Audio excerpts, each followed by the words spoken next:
शकुनी गांधार राज सुबल का पुत्र था। गांधारी इसी की बहन थी। वह गांधारी के स्वभाव से विपरीत स्वभाव वाला था। जहाँ गांधारी के स्वभाव में उदारता, विनम्रता, स्थिरता और साधना की पवित्रता थी, वहीं शकुनी के स्वभाव में कुटिलता, दुष्टता, छल और दुराचार का अधिकार था। वह जीवन के उदात्त मूल्यों की तरफ कभी भी आकृष्ट नहीं हुआ। उसके सामने तो अपना या इससे आगे अपने संबंधियों का स्वार्थ रहता था। तभी तो वह अपने और अपने भांजों के स्वार्थ के कारण पांडवों की महान विपत्तियों का कारण बना। दुर्योधन को वह बहुत चाहता था। उसकी ओर से इसी ने युधिष्ठिर के साथ जुआ खेला था। पासे फेंकने में इसकी बराबरी और कोई नहीं कर सकता था। अपने इस अपूर्व कौशल से ही इसने युधिष्ठिर को एक भी दांव जीतने का अवसर नहीं दिया। हर एक दांव युधिष्ठिर हारते जाते। उन्होंने अपना सर्वस्व दांव पर लगा दिया। तब भी इस दुष्ट ने उन्हें इनकी पत्नी द्रौपदी को दांव पर लगाने के लिए उकसाया। युधिष्ठिर ने द्रौपदी को भी दांव पर लगा दिया। जब युधिष्ठिर सब कुछ हार गए तो उन्हें वचनबद्ध होकर वनवास को जाना पड़ा। वहां अनेकानेक आपत्तियों का सामना पांडवों ने किया। कौरवों ने अपने भाइयों की पराजय पर खुशी मनाई। इन सब में गर्व से फूलने वाले दो व्यक्ति थे। एक था दुर्योधन और दूसरा था शकुनी।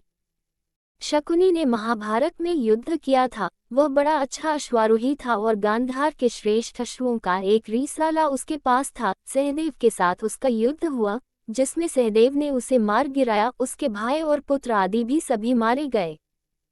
शकुनी सदा दुर्योधन की हाँ में हाँ मिलाना जानता था। कभी भी नेक सलाह उसने दुर्योधन को नहीं दी। कहा जाता है कि वह हस्तिनापुर में किसी राजनीतिक उद्देश्य के कारण ही रहता था। उसी कारण संभवतया गांधार राज सुबल ने अपनी पुत्री गांधारी का विवाह अंधे धृतराष्ट्र के साथ किया था।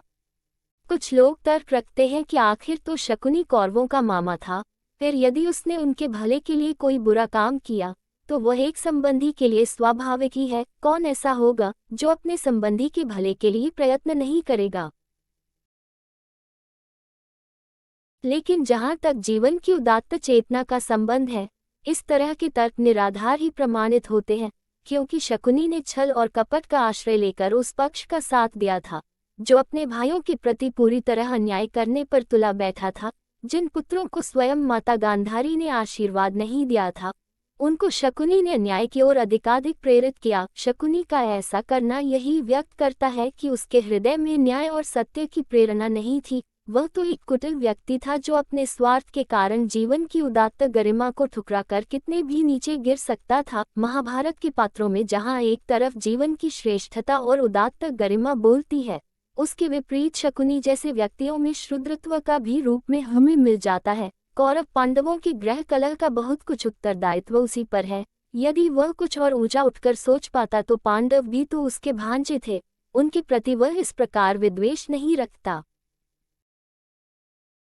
उसी के कारण साध्वी द्रौपदी का भरी सभा में अपमान हुआ। बाद में भी जब महाभारत का हाहाकार चारों ओर फैल चुका था, उसने अपनी कुटिलता नहीं छोड़ी थी। दुर्योधन ने द्रोणाचार्य से युधिष्ठिर को पकड़कर ले जाने की प्रार्थना की थी। वह चाहता था कि शकुनी मामा फिर युधिष्ठिर के साथ जुआ खेलकर उन्हें हरा दे और इस प्रकार उनको वनवास के लिए भेज दे, जिससे ये सारा युद्ध ही समाप्त हो जाए। उस समय भी शकुनी इसके लिए तैयार हो गया था। इस तरह देखा जाए तो पांडवों के कष्टों के लिए तो शकुनी उत्तरदायी है ही, बल्कि कौरवों के नाश का भी एकमात्र कारण वही है। यदि जाए कि समय वह छल नहीं दिखाता तो पता नहीं कौरव कुल का इस प्रकार भीषण अंत होता या नहीं। शास्त्र में भी कहा गया है कि मातुल सर्वनाश का कारण होता है।